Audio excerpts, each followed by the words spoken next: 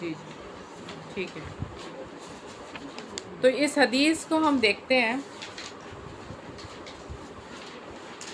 تھوڑا سا اس کو صحیح کر لیجیے گا.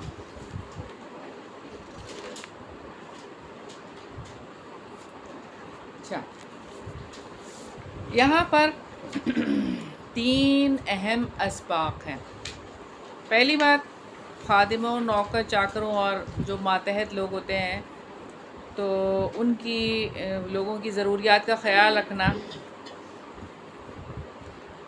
صرف ان کی تنخواہ یا مزدوری کی بات نہیں ہے، باقی بھی خیال رکھنا. اور دوسری بات، مومن اور مسلمان کو اتنا ذی شعور اور دور رس اور ہوش مند ہونا چاہیے کہ جہاں تک ممکن ہو سکے وہ اپنی آخرت کی فکر کرے اور آخرت کو ترجیح دے.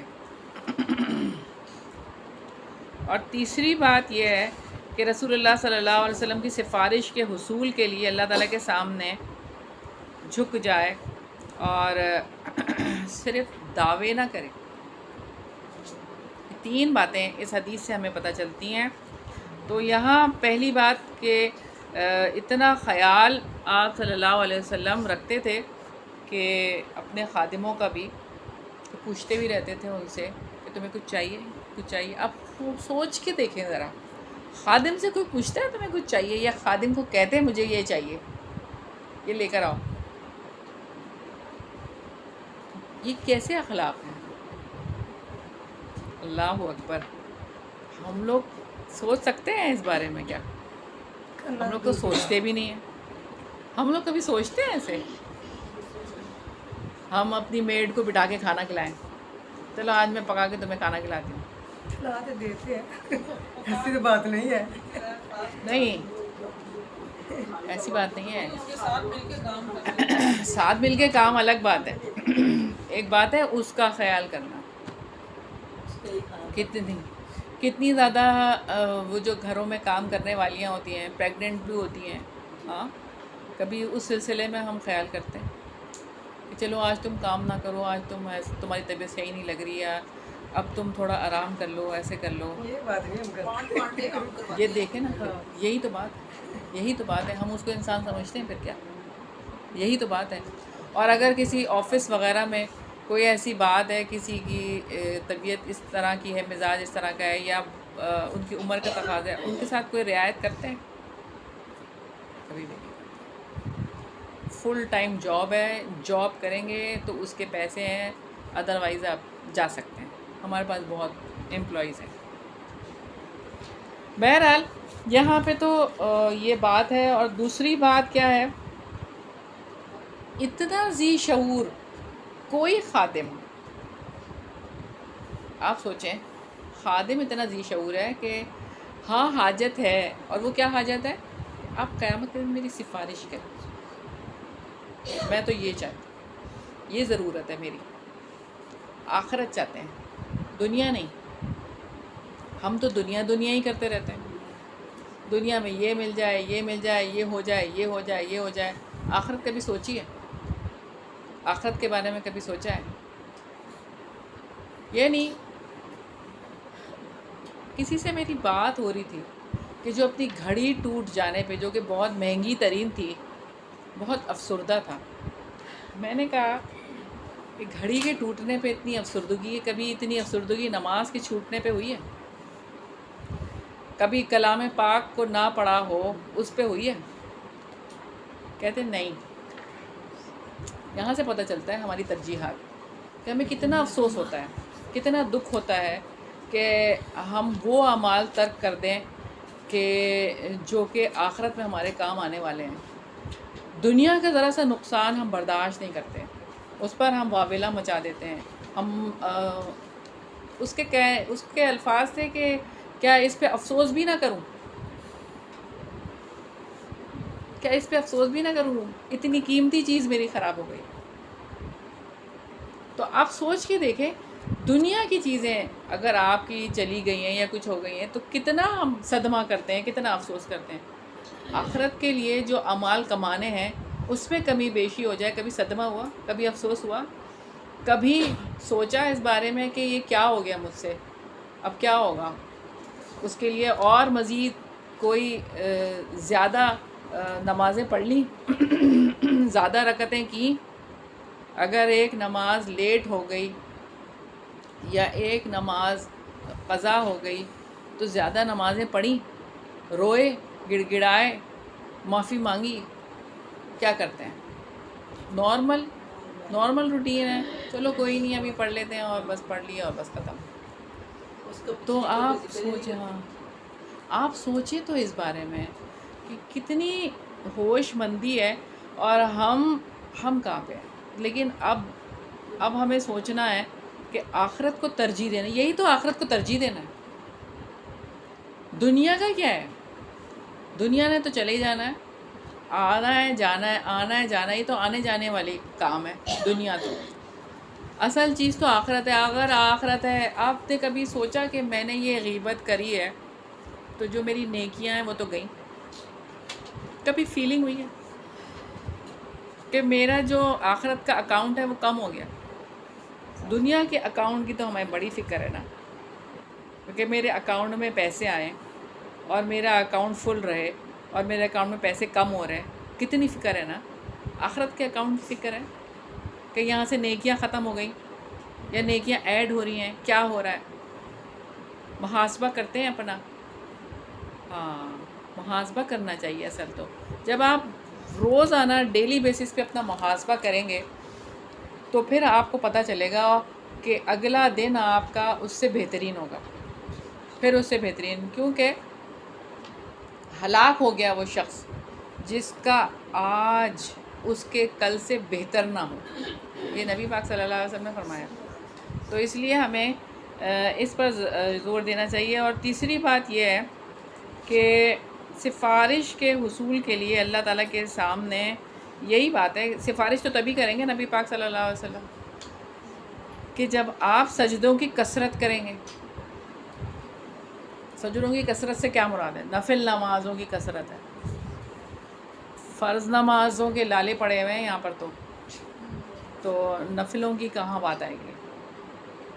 تو پہلے تو اپنے فرائض پورے کریں اور پھر جم جائیں، ڈٹ جائیں اس کے اوپر، استقامت اس کے اوپر ہو۔ یہ نہیں کہ اکثر ہی ایسا ہو کہ آپ کی فجر جا رہی ہو، اکثر ہی ایسا ہو کہ کوئی ایک نماز جا رہی ہو آپ کی، تو ایسا نہیں کرنا۔ استقامت کے ساتھ 5 نمازوں کو پکڑنا ہے، کیونکہ نمازیں ہی ہمیں لے کے جائیں گی جنت میں، اور یہی راستہ ہے۔ آپ صلی اللہ علیہ وسلم نے فرما دیا کہ شفاعت چاہیے تو کثرت کرو سجدوں کی کثرت سے کیا مراد ہے؟ نماز پڑھے، نفل نماز پڑھے۔ اگر کبھی فجر کی نماز ہو جائے تو زیادہ یہ پوری پڑھتے ہیں؟ پوری پڑھتے ہیں۔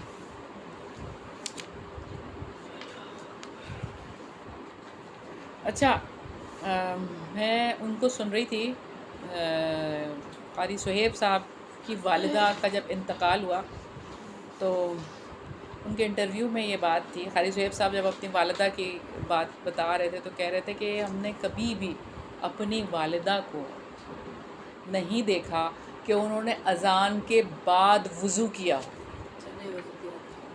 اذان سے پہلے ان کا وضو ہوتا تھا، اور کبھی بھی میں نے یہ نہیں دیکھا کہ ان کی تہجد قضا ہوئی ہو۔ سوچ کے دیکھ، تو پھر ایسی ماؤں کے ایسے ہی بیٹے ہوتے ہیں، یہ سوچیں۔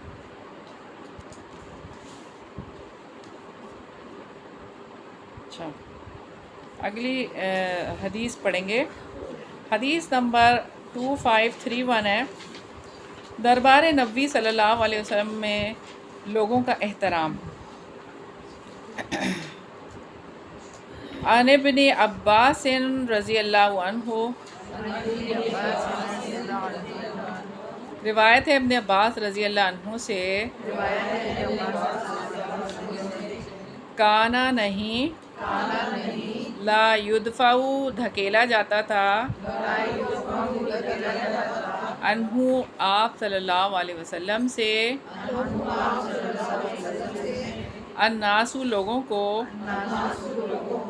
ولا اور نہ یضربو مارا جاتا تھا انہو ان کو. ابن عباس رضی اللہ عنہ بیان کرتے ہیں کہ آپ صلی اللہ علیہ وسلم سے لوگوں کو دھکیلا جاتا تھا اور نہ مارا جاتا تھا. تو یہاں پہ یہ بات ہے کہ آپ دیکھتے ہیں کہ بڑے بڑے جو قائد ہوتے ہیں، بڑے بڑے جو بڑے لوگ ہوتے ہیں، ان کے سامنے ہر کوئی نہیں آ سکتا. کوئی آ رہا بھی ہوتا ہے نا تو ان کو پیچھے کرتے ہیں نا، پیچھے کرنے کے لیے جیسے لاٹھی چارج کر دیتے ہیں، یا یہ کہ ایسے سرکل بنا دیتے ہیں یا کچھ کر دیتے ہیں. کوئی آ رہا ہوتا ہے تو اس کو مارتے ہیں کہ وہ نہ آئے، کیونکہ کوئی بڑا آدمی آ رہا ہے. ٹھیک ہے، ایک وہ ہوتا ہے کہ آپ ہٹ جائیں، اور ایک پروٹوکول ہے. آپ صلی اللہ علیہ وسلم کے لیے ایسا نہیں ہوتا، ہر کوئی آ رہا ہوتا، کوئی نہیں روکتا تھا، کسی طرح سے بھی روکنے کی کوئی گنجائش ہی نہیں تھی.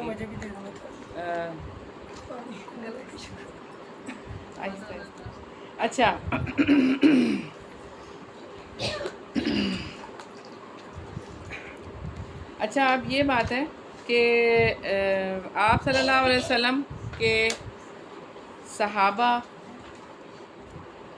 اس طرح سے نہیں کرتے تھے، اور آپ صلی اللہ علیہ وسلم سے ہم کلام ہونے کا موقع سب کو ملتا تھا، اور یہ کبھی بھی نہیں ہوا. اب آپ دیکھ رہے ہیں نا کہ ایک اتنا ضرورت مند اور اتنا کم درجے کا شخص بھی آ کے آپ سے کچھ کہہ رہا ہے، اور آپ صلی اللہ علیہ وسلم ساتھ جا رہے ہیں اس کے، اور کوئی کچھ کہہ ہی نہیں رہا. یعنی اب یہاں پر تو یہ ہوتا ہے نا کہ اگر کوئی آ رہا ہو تو اس کو ہٹا دے. اچھا ٹھیک ہے، آپ کی بات میں کر لوں گا، آپ ان کے قریب نہ آئیں. ایون کہ آپ دیکھیں کہ جو دیندار بھی جو لوگ ہیں نا، ان کے قریب بھی نہیں آنے دیتے نا. جو بڑے ہو گئے ہیں اور اسکالرز ہو گئے ہیں، ان کو بھی پیچھے کر دیتے ہیں کہ نزدیک نہیں جانے دیتے ہیں. دنیا میں ایسے ہی ہو رہا ہے، ایسے ہی ہوتا ہے. کتنے لوگ ہیں آپ مجھے بتائیں کہ جو ہر ایک کی بات سننے کے لیے کھڑے ہو جاتے ہیں، ہر ایک کی بات. وہ جو بھی کہنے کے لیے آ رہے ہوتے ہیں اگر، تو ان کو کہا جاتا ہے آپ فلاں سے بات کر لیں، آپ فلاں سے بات کر لیں، آپ فلاں سے بات کر لیں. ایسے ان کو کہہ دیا جاتا ہے.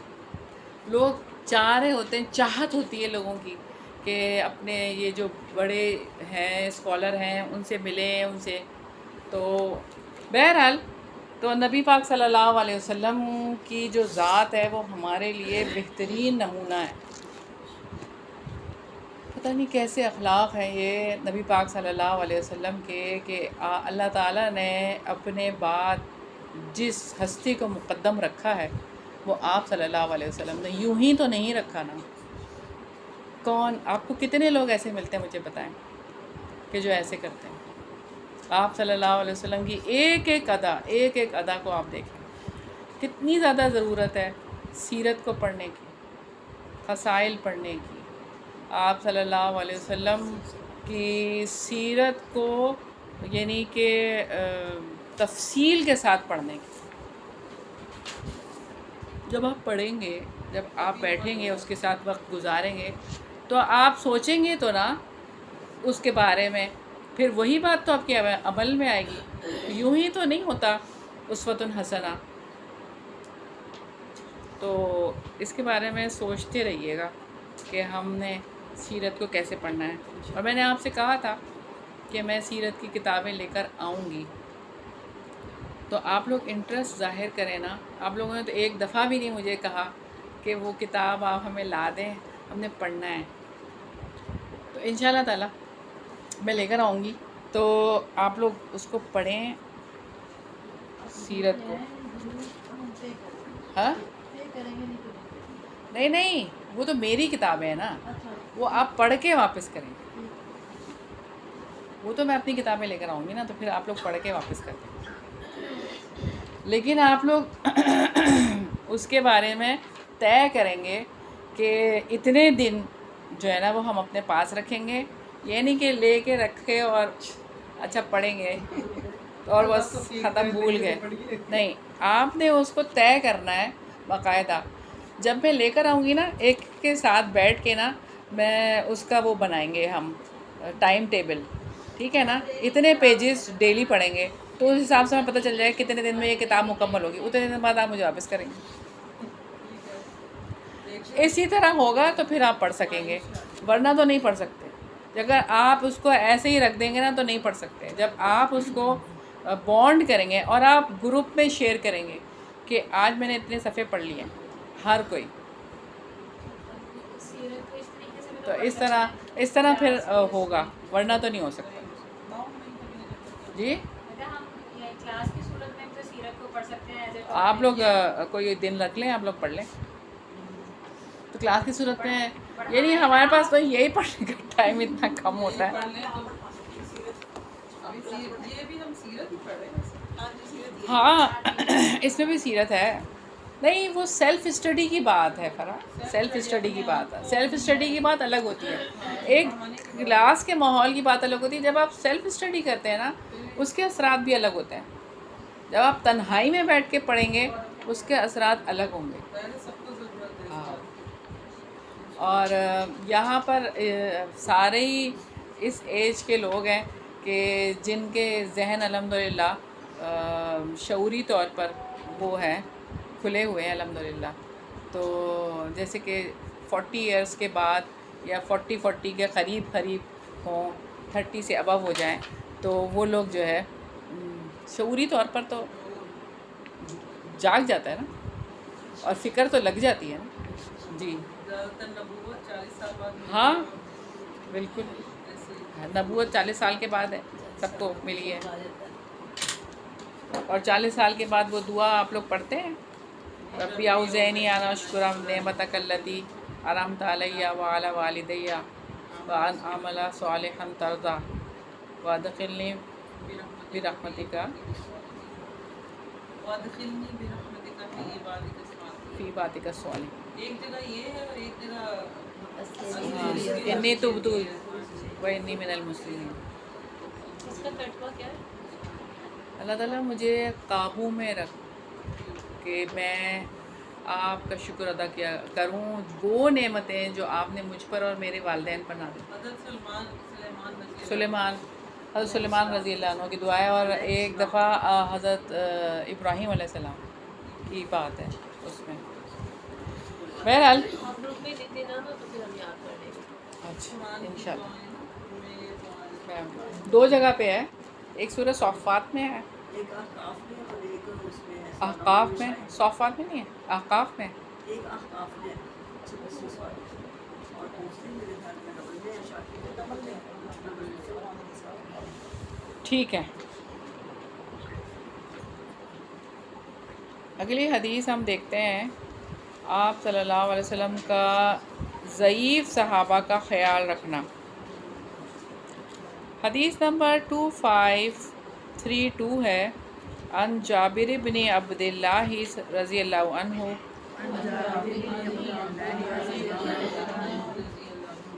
روایت ہے سیدنا جابر بن عبداللہ رضی اللہ عنہ سے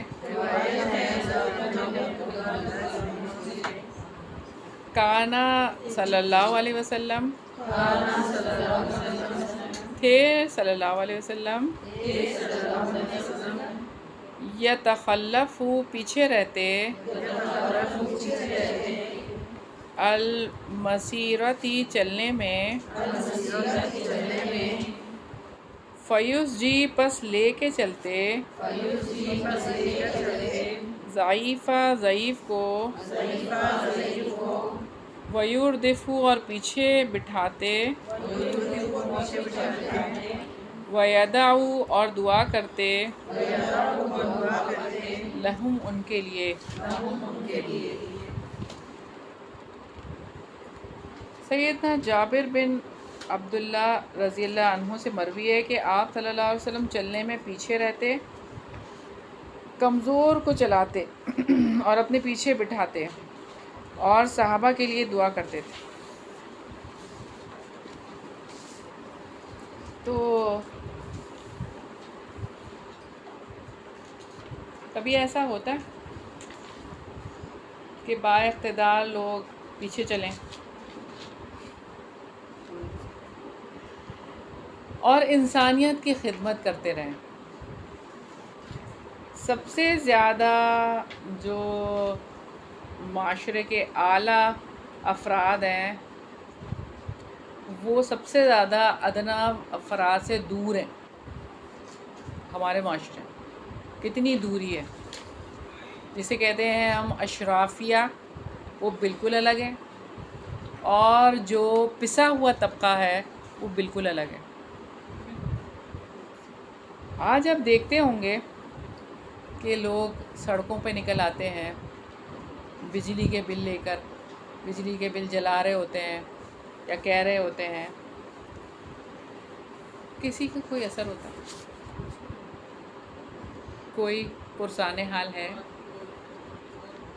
کتنے زیادہ ایسے حالات ہو گئے.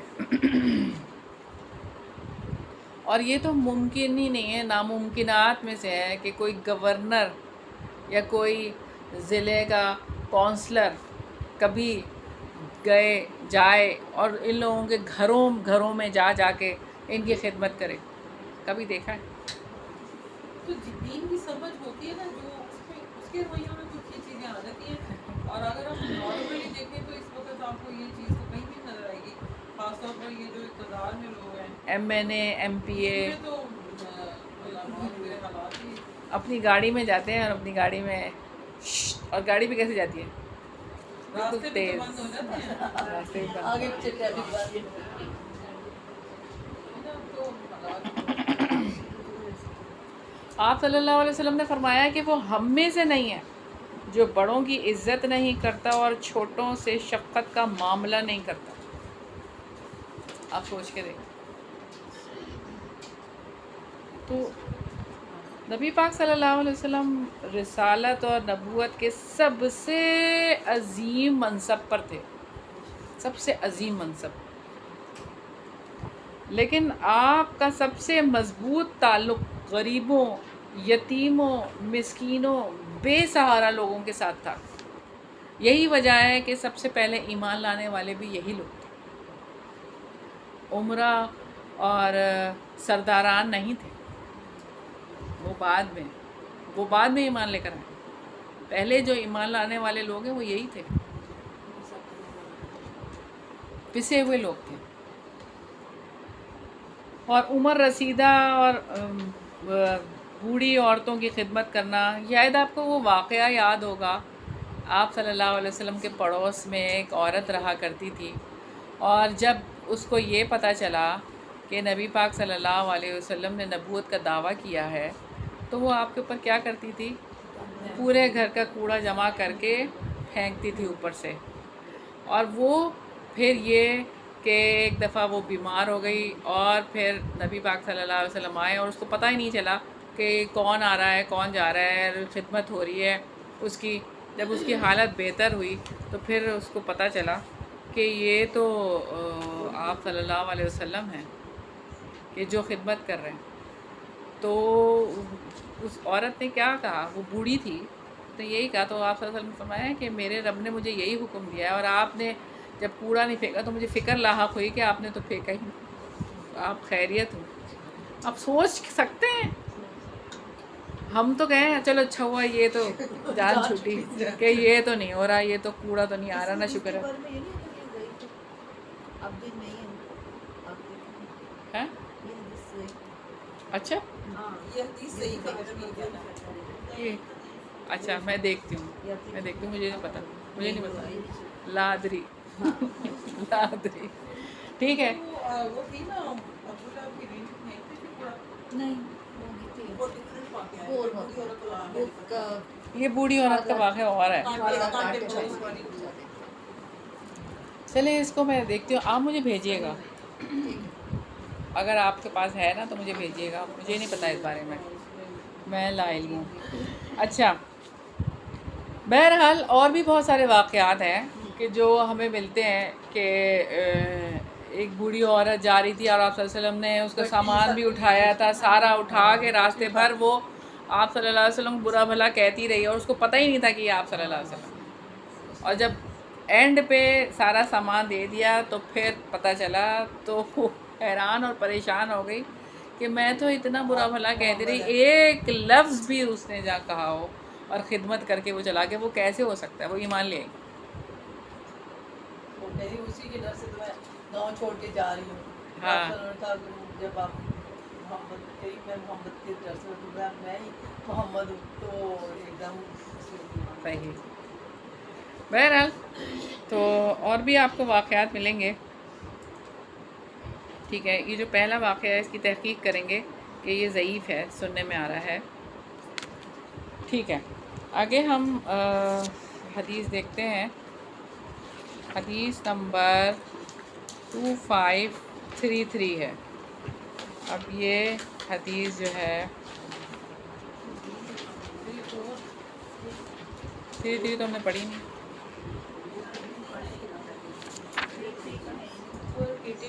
اچھا اچھا،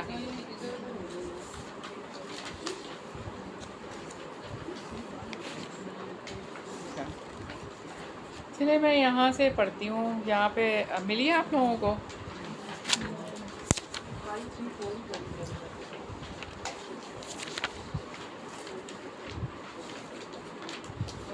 یہ ہے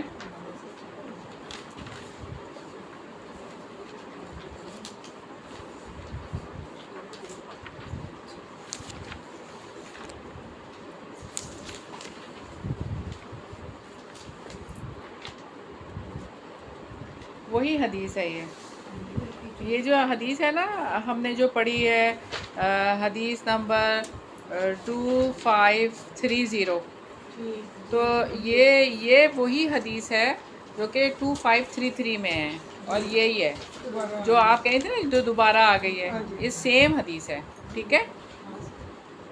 یہ جو دوسرے پیج پہ آئی ہوئی ہے نا حدیث نمبر 2532 کے بعد جو دوسرے پیج پہ آئی ہوئی نا، پیج نمبر 182 ہے شاید، یہ وہی حدیث ہے، حدیث نمبر 2533 جو کہ ہم پڑھ چکے ہیں۔ میں اس کا ترجمہ آپ کے سامنے رکھتی ہوں۔ نبی کریم صلی اللہ علیہ وسلم کے خادم یا خادمہ سے روایت ہے کہ وہ کہتے ہیں کہ آپ صلی اللہ علیہ وسلم خادم کو جو کچھ کہا کرتے تھے اس میں سے یہ بات تھی، آپ پوچھتے کیا تیری کوئی ضرورت ہے؟ بالآخر ایک دن خادم نے کہا اے اللہ کے رسول میری ایک حاجت ہے۔ آپ صلی اللہ علیہ وسلم نے پوچھا تیری کیا حاجت ہے؟ اس نے کہا میری حاجت یہ ہے کہ آپ روز قیامت میری شفاعت فرمائیں۔ اور آپ صلی اللہ علیہ وسلم نے فرمایا اس مطالبے پر تیری رہنمائی کس نے کی؟ اس نے کہا میرے پروردگار نے۔ تو آپ صلی اللہ علیہ وسلم نے فرمایا کیوں نہیں، تو پھر تو سجدوں کی کثرت سے میری مدد کر۔ تو یہاں پہ وہی بات ہے کہ جو ہم پہلے دیکھ چکے ہیں، ٹھیک ہے۔ اگلی حدیث پڑھیں گے ہم، حدیث نمبر 2534۔ رسول اللہ صلی اللہ علیہ وسلم کا اپنی ضروریات خود پوری کرنا۔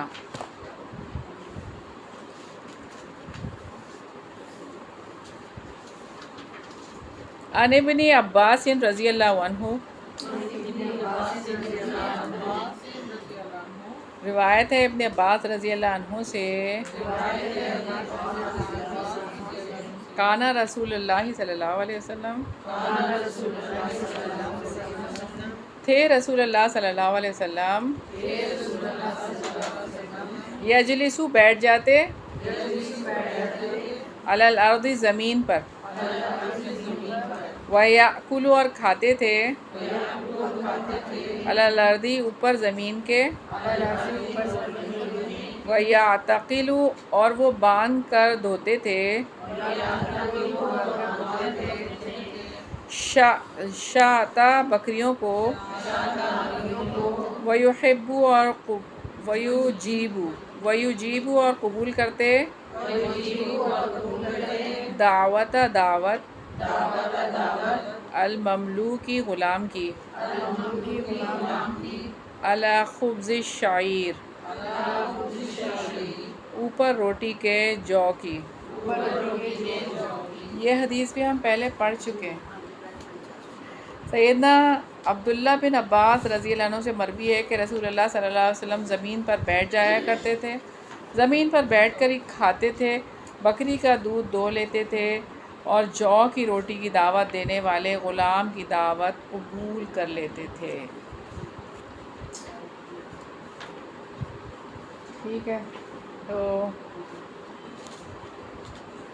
اپنی ضروریات یہاں پر جو ٹاپک کا نام ہے وہ کیا ہے کہ خود ہی پوری کر لیتے تھے.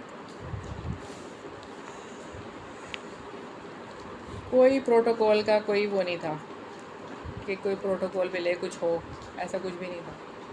جو ملے جہاں ملے جیسے ملے بس اسی پر صبر شکر ہے. ہم نے بھی اپنی عادت بنانی ہے کہ جیسا بھی ہو.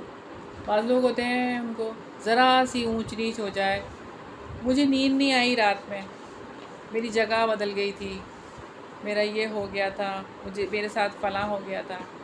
یعنی اتنا زیادہ اپنے آپ کو ان چیزوں کا عادی بنا لیا ہے، ان چیزوں کا ہم جیسے کہ نا کمفرٹ کے عادی ہو گئے. اتنا زیادہ ہم کمفرٹ کے بغیر رہ ہی نہیں سکتے. ابھی آپ دیکھیں کہ ضروریات یعنی جیسے آپ کو میں توجہ دلاؤں گی کلاس کے ماحول کی. حدیث کی کلاس میں آپ لوگ بیٹھے ہیں. امام مالک رحمۃ اللہ علیہ جب حدیث پڑھاتے تھے تو اس طرح پڑھاتے تھے کہ ایک دفعہ بچھو نے کاٹ لیا تھا ان کو، لیکن وہ نہ ہلے، نہ ہی کھڑے ہوئے، نہ ہی انہوں نے کچھ کہا. وہ حدیث پڑھاتے ہی رہے. جب حدیث مکمل ہو گئی تو وہ انہوں نے دیکھا تو بچھو نے ان کو کئی جگہ پہ 18 جگہ پہ آپ کہہ رہی ہیں، تو وہ ان کو ڈنک مار چکا تھا.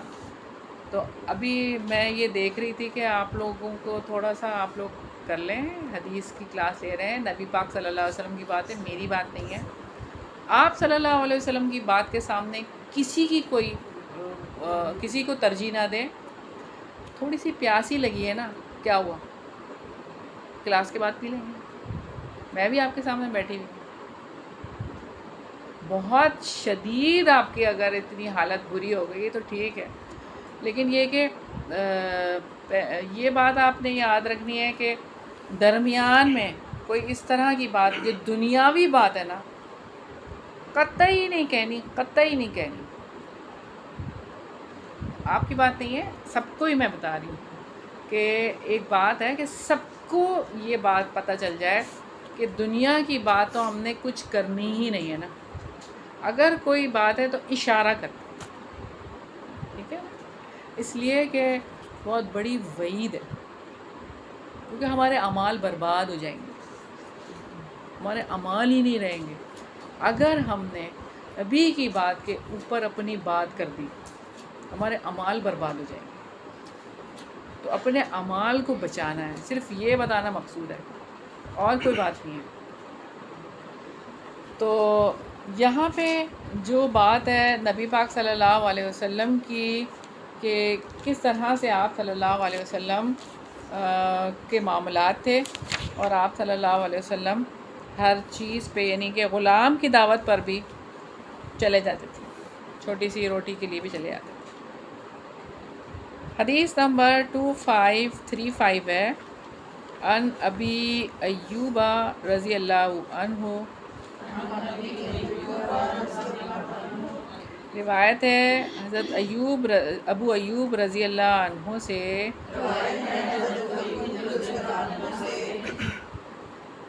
کانا صلی اللہ علیہ وسلم،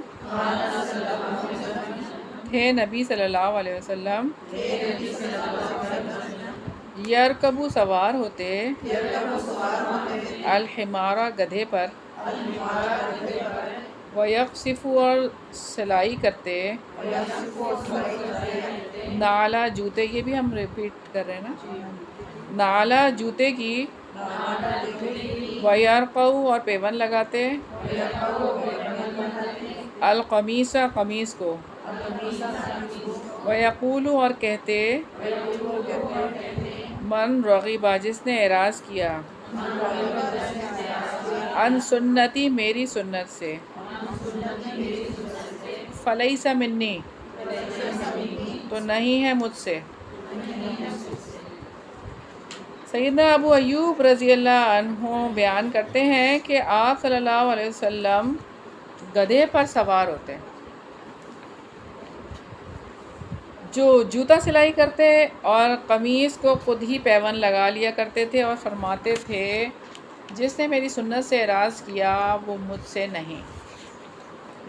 اچھا، ہم نے یہ بھی پلان کیا تھا کہ حدیث کا کچھ حصہ یاد کریں گے، 5 حدیثیں تو کم از کم۔ تو یہ دیکھیں کتنی خوبصورت بات ہے نا، من رغیبہ عن سنتی فلیس منی، بس حدیث کا یہ ٹکڑا ہے، یہ یاد ہو جائے گا۔ ذرا آپ پڑھیے گا، من رغیبہ عن سنتی فلیس منی، پڑھیں من رغب عن سنتی فلیس منی، آپ پڑھیں، آپ پڑھیں، من رغب عن سنتی فلیس منی، آپ پڑھیں۔ من رغب عن سنتی فلیس منی۔ ہاں ٹھیک ہے، آگے کون پڑھے؟ من رغب عن سنتی فلیس منی۔ من رغب عن سنتی فلیس منی۔ من رغب عن سنتی فلیس منی۔ من رغب عن سنتی فلیس منی۔ جی، اور کون پڑھے گا؟ جی آپ پڑھیں، یاد ہو گئی؟ ہاں، اب یہ گھر میں جا کے بتانا ہے۔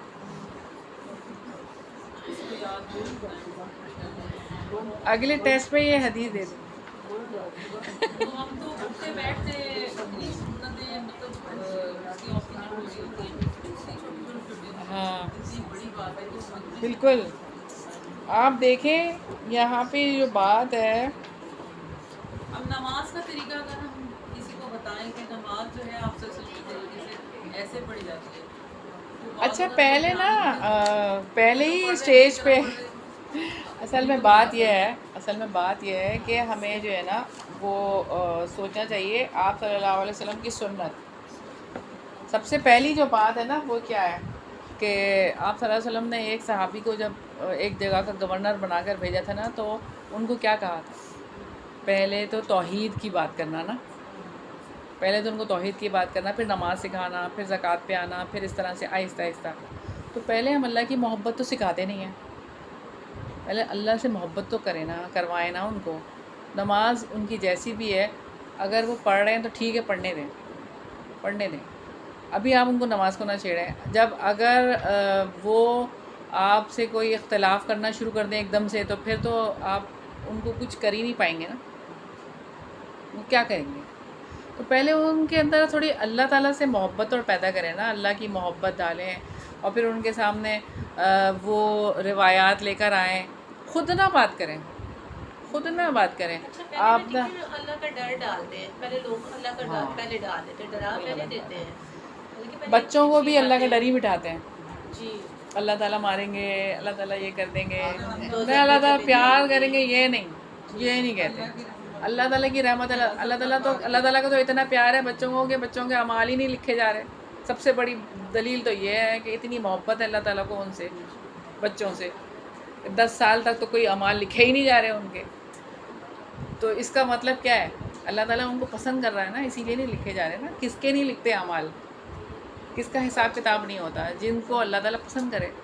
تو وہ بچہ تو اللہ کے لیے تو محبوب ہے، اور آپ بچوں کو کہہ رہے ہیں اللہ تعالیٰ تمہیں آگ میں ڈالیں گے۔ تو 10 سال تک کے تو بچوں کے تو وہی نہیں ہے۔ تو ہم محبت سکھائیں بچوں کو، اللہ کی محبت، اور اللہ کی محبت کے لیے ہی سب کچھ کروائیں۔ آج کل سب بچوں کو پتہ ہے، چھوٹا سا بچہ جب بڑے نماز پڑھ رہے ہوں تو وہ کہ ابھی تو مجھ پہ فرض نہیں ہے، ہاں وہ فرض تو نہیں، یعنی بچوں کو لیکن بچوں کو کھڑا کرنا چاہیے، بٹھانا چاہیے، بتانا چاہیے کہ پڑھنا تو ہے۔ تیز ہے آج کل کی ہاں بہرحال، تو صحابہ کرام نے تو اپنی زندگیاں نبی کریم صلی اللہ علیہ وسلم کی خدمت کے لیے وقف کر دی تھیں، جبکہ بیویوں اور خادموں کی تعداد بھی موجود تھی، لیکن اس کے باوجود بھی گھر کے کئی کام جو ہے وہ آپ صلی اللہ علیہ وسلم خود ہی انجام دیتے تھے۔ تو ہم کیا کرتے ہیں؟ ہمارا رویہ کیا ہے؟ یہاں پہ جو بات ہے کہ خود ہی پیون لگا رہے ہیں، خود ہی جوتا سلائی کر رہے ہیں، خود ہی جو ہے وہ سواری، اور گدھے کی سواری، کبھی گدھے پہ بیٹھے ہم سوچ بھی نہیں سکتے، کبھی سنت سمجھ کے ہی سواری بیٹھے۔ تو انسان کوئی بھی خود کر لیتا ہے، کوئی اپنے کپڑوں کو پیون لگا کے ہم پہن سکتے ہیں، ہاں یہ تو ہے تو نہیں تو جب ہے ہی نہیں تو کیا کریں گے؟ مطلب جب ہے ہی نہیں۔ بتاتا ہے میں تو ایک حدیث پڑھی تھی، ایک ہی چادر ہوتی تھی سب کے پاس، ایک ہی چادر بس، وہ چادر ہی لپیٹی ہوئی ہے، بس سلا ہوا کپڑا بھی نہیں ہے، ایسے حالات تھے۔ تو یہ سادگی اور عاجزی تھی نا آپ صلی اللہ علیہ وسلم کی، اور امت کے لیے طرز حیات ہے یہ امت کے لیے طرز حیات ہے کہ اگر کوئی انسان آپ صلی اللہ علیہ وسلم کی ان سنتوں کا اہتمام کرنے لگے تو اس کی زندگی کے کئی جو مشکلات ہیں وہ دور ہو جاتی ہیں۔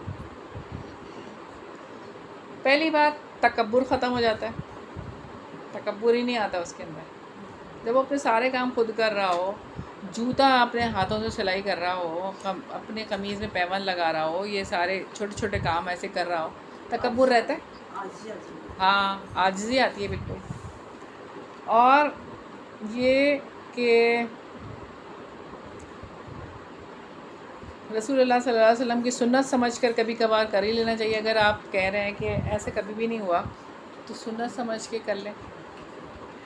گھر میں کہیں نہیں جا سکتے تو گھر میں ہی پیون لگے ہوئے کپڑے پہن لیں، یہ سنت سمجھ کے، یا کہ گدھا گاڑی پہ کبھی بیٹھ جائیں سنت سمجھ کے۔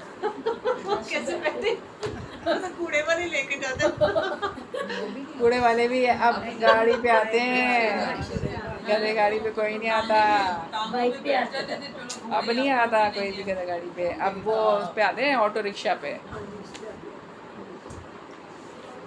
اس وقت یعنی سواری میں نہیں، گدھے پہ ہوتے تھے، گھوڑے گدھا، گھوڑا، خچر، یہ سواریاں دیکھیں ہم ویسے ہم کیا بیٹھتے نہیں ہیں؟ پکنک منانے جاتے ہیں تو گھڑ سواری، ہارس رائڈنگ نہیں کر رہے ہوتے کیا ہم اونٹ کے اوپر نہیں بیٹھتے؟ تو ویسے گدھے پہ بیٹھ جائیں، بیٹھ بھی سکتے ہیں، تو بیٹھنا چاہیے۔ سنت سمجھ کے کریں گے تو اس میں اجر ملے گا۔ آپ کو پتہ ہے دائی حلیمہ کی گدھی تھی جس پہ وہ لے کے گئی تھی آپ صلی اللہ علیہ وسلم، اور وہ گدھی کیسی لاغر سی تھی جب وہ آ رہی تھی، اور جب وہ واپس جا رہی تھی نبی پاک صلی اللہ علیہ وسلم کو لے کر، تو وہ گدھی سب سے آگے دوڑ رہی تھی، اور وہ سب کہہ رہی تھی کہ یہ حلیمہ کی گدھی کو ہوا کیا ہے کہ جو بھاگے ہی جا رہی ہے۔ اور عیسیٰ علیہ السلام بھی گدھے پہ بیٹھے تھے۔ ہاں اچھا، ہم لوگ تو گدھے کو بالکل ہی کسی ہاں، ہم پتہ نہیں کیا سمجھتے ہیں، کیا ہے کیا نہیں ہے، یہ اس طرح۔ حالانکہ وہ بات یہ ہے کہ سواری ہے، وہ بھی ایک طرح سے سواری ہے، اس پہ بھی سواری کر سکتے ہیں، لیکن یہ کہ اور نبی پاک صلی اللہ علیہ وسلم جب بیٹھے ہیں اس کے اوپر تو پھر سے شاید گاؤں جاتے تھے اونٹ پہ بیٹھ کے، ہاں اب تو وہ بھی ختم ہو گیا، گاؤں میں بھی نہیں ہے، گاؤں میں بھی موٹر سائیکل آ گئے ہیں، اونٹ والا سسٹم ہی ختم کر دیا ہے۔ لیکن ابھی بھی کچھ علاقے ایسے ہیں پہاڑ پہ جب جاتے ہیں آپ تو وہاں تو بغیر اس کے آپ وہ کر ہی نہیں سکتے، بلکہ وہاں کے لوگ ہی اتنے سخجان ہوتے ہیں، وہ تو ایسے پہاڑ پہ چڑھتے ہیں، ایسے پہاڑ پہ اترتے ہیں، جاتے ہیں آتے ہیں جاتے ہیں آتے ہیں۔ لیکن یہ کہ جیسے مشکل جگہ پہ جانا ہو نا، جیپ سے آپ لوگوں کے ایک جگہ تک تو وہ جاتی ہے جیپ، اس کے بعد پھر گھوڑوں پہ بیٹھنا پڑتا ہے۔ وہ ایک دفعہ گئی تھی تو بیٹھا تھا زندگی میں دوبارہ کبھی نہیں، ایک دفعہ کافی ہے نا اتنی مشکل معاملہ، ہاں جی، لیکن وہی ہے بس اللہ تعالیٰ یہ گدھے والا معاملہ جو ہے نا سنت سمجھ کے کر لیں گے تو کبھی انشاءاللہ اجر مل جائے گا۔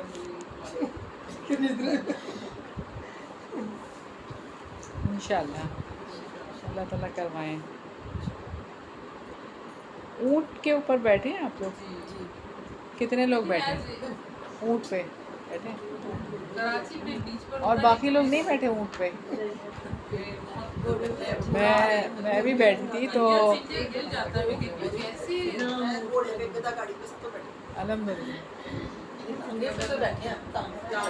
اچھا کبھی اونٹ پہ بیٹھ کے آپ تصور کریں ان صحابیات کا، جسم کا ایک ایک حصہ ہمارا ہل رہا ہوتا ہے جب ہم اونٹ کی سواری کر رہے ہوتے ہیں. استغفر اللہ، جو چل رہا ہوتا ہے وہ اونٹ، اور وہ کتنا لمبا سفر کرتے تھے آپ سوچیں ذرا. ان کے لیے وہ شوائی بڑی بلیسنگ تھی. اور وہ مجھے حدیث یاد آتی ہے کہ جب نبی پاک صلی اللہ علیہ وسلم نے انجشا کو کہا تھا کہ جو ہدی خان تھا، یعنی کہ وہ اونچی اونچی وہ نظمیں پڑھتے تھے تاکہ اونٹ تیز دوڑیں، تو ان کو کہا تھا کہ رویتا بالقواریر، کہ انجشا کہ آپ گینے نازک ہیں، آہستہ ذرا، یعنی خواتین بٹھا کر اتنی تیز دوڑا رہے ہو اونٹوں کو. ہمیں تو اب گاڑیاں بھی نہیں پسند آتی، کون سی چاہیے کون سی چاہیے. ہم اتنے زیادہ جو ہے نا اس پہ چلے گئے ہیں نا، بہت زیادہ. بہرحال پیدل جانے کو، پیدل چلنے کو، آپ کو پتہ ہے باہر کے ملک میں، پتہ نہیں کون سے ملک کا میں دیکھی تھی، وہاں کا وزیر اعظم سائیکل پہ جا رہا، سائیکل پہ، تصور کرے گا کوئی؟ لیکن آپ یہ دیکھیں نا ان عاجزی اور سادگی کی وجہ سے لوگوں نے ترقی کی. ہاں تو ہم تو ذرا سا سائیکل وہ ہو ہماری شان کے خلاف ہے. سائیکل پہ کیسے جائیں گے ہم؟ اور جو سائیکل پہ جا رہا ہوتا ہے اس کو کیسے دیکھ رہے ہوتے ہیں؟ سائیکل ہے ان کے پاس.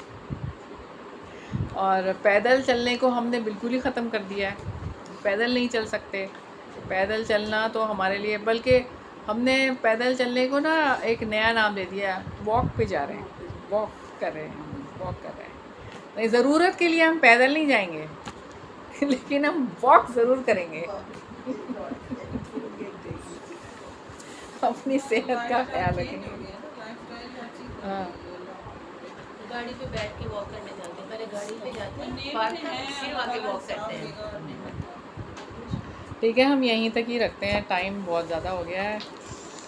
تو اللہ تعالیٰ بس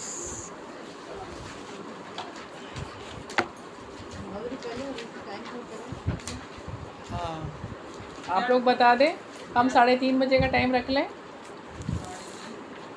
3:30 سے 4 بجے تک آپ کی تجوید کی کلاس ہو جائے گی. 4 بجے سے ہماری کلاس، 4 بجے سے ہماری کلاس.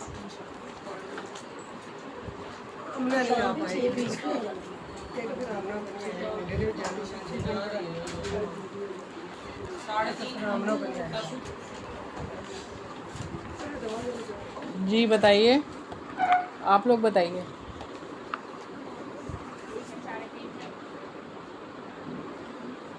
مشورہ مانگ رہے ہیں آپ لوگوں سے. آمنہ کو نہیں آیا جائے گا تجویز پڑھا، وہ تو بات کر لیں گے اس سے بات کر لیں گے، آمنہ سے بات کر لیں گے. آمنہ سڑ تیرے منڈا جانا کڑیاں تجویز پڑھ رہی 3 تو 4 گھر پڑھا دے انہوں نے. مینیج کر سکتے ہاں پھر کر لوے جو کر سکتی ہے، ہاں کر لوے جو کر سکتی ان سے پوچھ لیں گے. ہے. بہت ٹیوشن جاتے ہیں نا بچے پھر آتے ہیں. ہم کلاس کے حوالے سے بات کر رہے ہیں کیونکہ مغرب اب جلدی ہو رہی ہے. اب دیکھیں 6:30 بجے مغرب ہو رہی ہے، 6:30 بجے سے پہلے ہی مغرب ہو رہی ہے. چل میں جا کے بتا بس دوں اب کہ 6 تو بج اپنا گئے ٹائم ہیں، بدل لے. تو آدھے گھنٹے کے بعد مغرب ہے. ہاں بتائیں. اگلے پوچھ تک تو ویسے 15 یہ سارے تو مان لیں گے. ہم نے کیا بھی اپنا سب کہہ رہے ہیں کہ ٹھیک ہے، ایگری ہیں سب. ٹھیک ہے، ٹھیک ہے، ان شاء اللہ تعالیٰ. پھر نیکسٹ کلاس جو ہے وہ آپ کی 3:30 بجے ہوگی اسٹارٹ، اور اس میں آپ آدھا گھنٹہ تجوید پڑھیں گے اور 4 بجے سے ہم حدیث پڑھیں گے. ٹھیک ہے. پھر نماز 3:30 پڑھ کے آ سکتا ہوں مجھے سکتی. دیکھیں پہلے بھی ہماری کلاس ہوتی رہی ہے، اسی ٹائم پہ ہوتی تھی. جب تجوید کی کلاس آپ کی ختم ہوتی تھی تو آپ لوگ سارے عصر کی نماز پڑھ لیتے تھے اور پھر حدیث پڑھ لیتے تھے. ہم اس میں ایسی کوئی بات نہیں ہے. جب ہم ریویژن کر رہے ہوتے تھے تو باقی سارے نماز پڑھ کے آ رہے ہوتے تھے، اس میں ایسی کوئی بات نہیں. نماز کے لیے تو آپ کو خود ہی نکالنا پڑتا ہے کہ آپ جائیں اور نماز پڑھ کے آ جائیں. آپ کو کسی نے روکنا ہے؟ پیچھے جاتا کسی نے نہیں روکنا؟ اس کے ساتھ ساتھ ہاں جی، ایسے وہ بھی پونے 4 پڑھنے شروع کر دے گی. ہم دعا کر لیتے ہیں. اللہم صلی علی محمد وعلی آل محمد کما صلیت علی ابراہیم وعلی آل ابراہیم انک حمید مجید. اللہم بارک علی محمد وعلی آل محمد کما بارکت علی ابراہیم وعلی آل ابراہیم انک حمید مجید. ربنا آتنا فی الدنیا حسنۃ وفی الآخرۃ حسنۃ وقنا عذاب النار. ربنا ظلمنا انفسنا وان لم تغفر لنا وترحمنا لنکونن من الخاسرین. یا حی یا قیوم برحمتک نستغیث. ربنا لا تزغ قلوبنا بعد اذ ہدیتنا وہب لنا من لدنک رحمہ انک انت الوہاب. یا پاک پروردگار، یا رب العزت، یا رب ذوالجلال والاکرام، ہم گناہ گار ہیں، خطا کار ہیں، ہمارے سارے گناہوں سے درگزر فرمائیے. یا الہی، یا پاک پروردگار، ہمیں سنتوں پر عمل کرنے کی شعوری زندگی عطا فرمائیے. یا پاک پروردگار، جو کچھ بھی ہم یہاں پر سیکھتے ہیں، پڑھتے ہیں، الہی ان ساری باتوں کو عمل میں لانے کی توفیق عطا فرمائیے. یا الہی، آگے بتانے کی توفیق عطا فرمائیے. یا رب العزت، یا رب ذوالجلال والاکرام، جب تک ہمیں زندہ رکھنا، ایمان کی سلامتی کے ساتھ زندہ رکھنا، موت دینا تو کلمے کی موت نصیب فرمانا. یا الہی، ہمارا مقصد صرف آپ کی رضا اور نبی کا طریقہ ہو. یا الہی، یا پاک پروردگار، یا رب العزت، یا رب ذوالجلال والاکرام، ہمارے بہت ہی پیارے جو آپ کے پاس آ گئے ہیں، الہی ان کی مغفرت فرمانا، ان کے درجات بلند فرمانا، ان کو جنت الفردوس میں اعلیٰ مقام عطا فرمانا. یا پاک پروردگار، جو بیمار ہیں، تکلیف میں ہیں، پریشانی میں ہیں، الہی ان کی بیماریوں کو، تکالیف کو، پریشانیوں کو دور فرما دے. جو بھی مسلمان جہاں کہیں پر بھی ہیں الہی، جو قید میں ہیں، یا الہی جو کہیں مشکلات میں ہیں، جو جنگی حالت میں ہیں، الہی ان سب کی مدد فرما. یا الہی، یا پاک پروردگار، یا رب العزت، یا رب ذوالجلال والاکرام، سب پر اپنی رحمتیں اور برکتیں نازل فرما. یا الہی، یا رب العزت، یہاں پر جتنے بھی حاضرین ہیں ان کے دلوں میں جو بھی دعائیں الہی میں نہیں جانتی، آپ جانتے ہیں، ان سب کی دعاؤں کو قبول فرما لے. یا الہی، ان سب پر، ان کے گھر والوں پر رحمتیں اور برکتیں نازل فرما. جو بھی گھر ایسے ہیں جہاں پر اللہ کا کلام اور نبی کی سنت اور حدیث پڑھی جاتی ہے، الہی یا پاک پروردگار ان سارے گھروں پر اپنی رحمتیں اور برکتیں نازل فرمانا. یا الہی، ان کے گھر والوں کو اپنے کام کے لیے چن لینا. یا پاک پروردگار، یا رب العزت، یا رب ذوالجلال والاکرام، ہمیں اپنے والدین کے لیے بہترین صدقہ جاریہ بنانا، ہماری اولادوں کو ہمارے لیے بہترین صدقہ جاریہ بنانا. یا رب العزت، یا رب ذوالجلال والاکرام، پاکستان کی حفاظت فرما، پاکستان کو اسلام کا قلعہ بنا دے. یا الہی، یہاں پہ جتنے بھی لوگ رہتے ہیں پاکستانیوں کو دین کا شعور عطا فرما. یا پاک پروردگار، آخرت کی سمجھ عطا فرما، اپنی زندگی کو آخرت اورینٹڈ گزارنے کی توفیق عطا فرما دے. یا پاک پروردگار، یا رب العزت، یا رب ذوالجلال والاکرام، جو بھی دعائیں مانگی ہیں اور جو دعائیں مانگنے سے رہ گئی ہیں، تمام دعاؤں کو قبول فرما لے. نوجوان بچے اور بچیوں کو بیرا روی سے بچا لے. ان کی جن کی شادیوں کی عمریں الہی ان کے ایک صالح جوڑے بنا دے، جلد از جلد ان کی شادیاں کروا دے. یا الہی، نکاح کو آسان کر دے، زنا کو مشکل بنا دے. یا پاک پروردگار، یا رب العزت، ہمارے نوجوانوں پر رحم فرما. یا الہی، انہیں شعوری زندگی عطا فرما. ربنا تقبل منا انک انت السمیع العلیم وتب علینا انک انت التواب الرحیم برحمتک یا ارحم الراحمین. الہی آمین، الہی آمین. اللہم صلی علی محمد وعلی آل محمد کما صلیت علی ابراہیم وعلی آل ابراہیم انک حمید مجید. اللہم بارک علی محمد وعلی آل محمد کما بارکت علی ابراہیم وعلی آل ابراہیم انک حمید مجید. سبحانک اللہم وبحمدک، نشہد ان لا الہ الا انت، نستغفرک ونتوب الیک. السلام علیکم ورحمۃ اللہ وبرکاتہ.